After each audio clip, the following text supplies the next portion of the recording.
네, 우리 친구들 그러면 2편 진행해 보도록 할까요? 자, 붕당 정치의 전개미 변합니다. 자, 그래서 예속 논쟁과 환국이라고 하는 붕당 간의 논쟁을 두 가지 예속 논쟁과 환국이라는 사건을 통해서 살펴볼게요. 자, 일단 전개입니다. 자, 인조 반정 이후에는요, 서인과 남인이라고 하는 붕당이 현재 존재해요. 자, 그럼 우리 붕당의 모습을 좀 한번 보실까요? 자, 제가 여기 교과서를 좀 가져왔어요. 교과서는 148페이지입니다. 자, 붕당의 분화를 좀 보시면, 자, 처음에 이제 선조 때 이제 서림이 분열을 하게 되죠. 동인과 서인이라는 표현을 통해서. 자, 그치만 이 동인이 북인과 남인으로 갈라지게 돼요. 자, 그래서 북인과 남인이 있다가 이 광해군 때는요, 북인이 집권을 하게 됩니다. 왜냐하면 광해군과 북인이 서로 사이가 좋았거든요.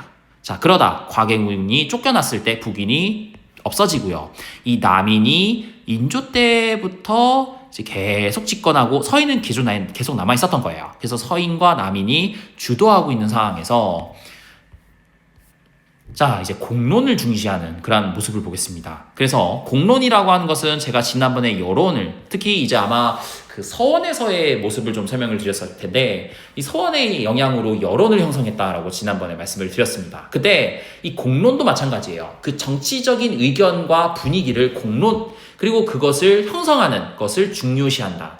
그래서 이것을 언론기관인 이것의 기능이 강하네요. 이것의 기능은 무엇이냐? 자, 이거는 21강에 있으니까 21강 언론기관 요거 보신 분들은 반드시 쓰실 수 있어요. 이 언론기관인 땡땡의 기능이 강화됐다. 요거 보시면 되겠고요. 그 다음에 정책에 대한 붕당의 의견을 수렴하여 정책을 실시하거나 결정하기도 합니다. 특히 비변사라는 기구를 통해서요.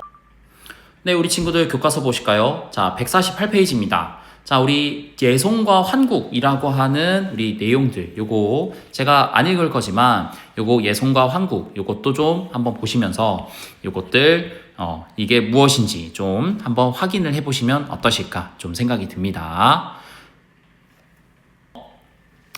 자, 그러면 이제 이 예송 논쟁이라고 하는 이 사건을 보도록 하겠습니다. 자, 예송 논쟁이라고 하는 것은요, 자, 우리가 일단 이 국왕이 등장을 해야 돼요.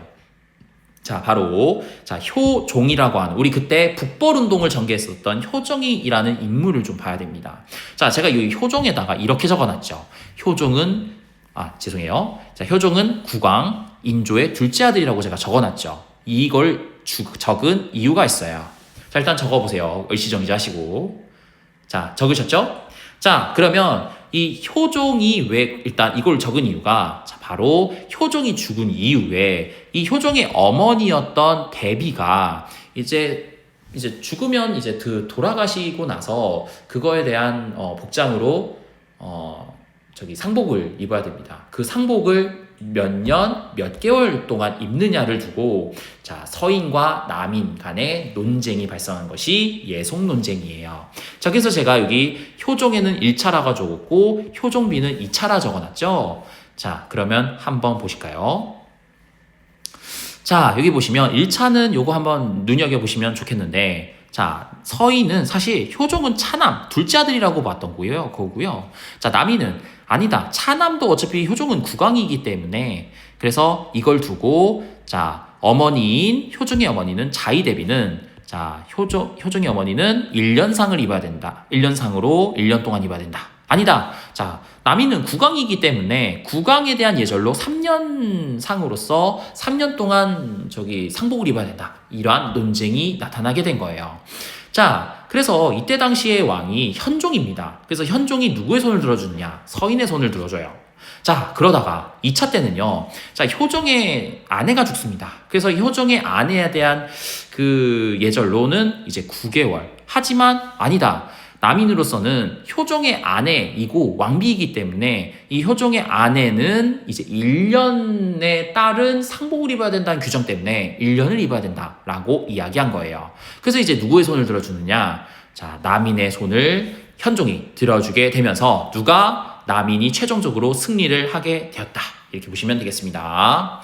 자, 그리고 이제 세 번째, 환국이라고 하는 새로운 체제, 사건, 이렇게 보시면 되겠는데, 자, 이제 현종 다음에 등장했던 왕이 숙종 때입니다. 자, 숙종이 이제 남아 있었던 서인과 남인 사이에 뭔가 좀 안 맞아. 그러면 이 직권분당과 다른 분당을 내치는 사건을 분당이라 불러요. 그래서 직권분당이 바뀔 때마다 상대당을 쫓아내버리는 사건을 분당이라 부르고, 자, 이 쫓아내버리는 현상을 보니까 이제 상대당이 결국 뭐 하느냐? 상대당에 대한 입장이나 그 차이를 부정당하기 됩니다. 부정당한다는 모습이 이제 보여요.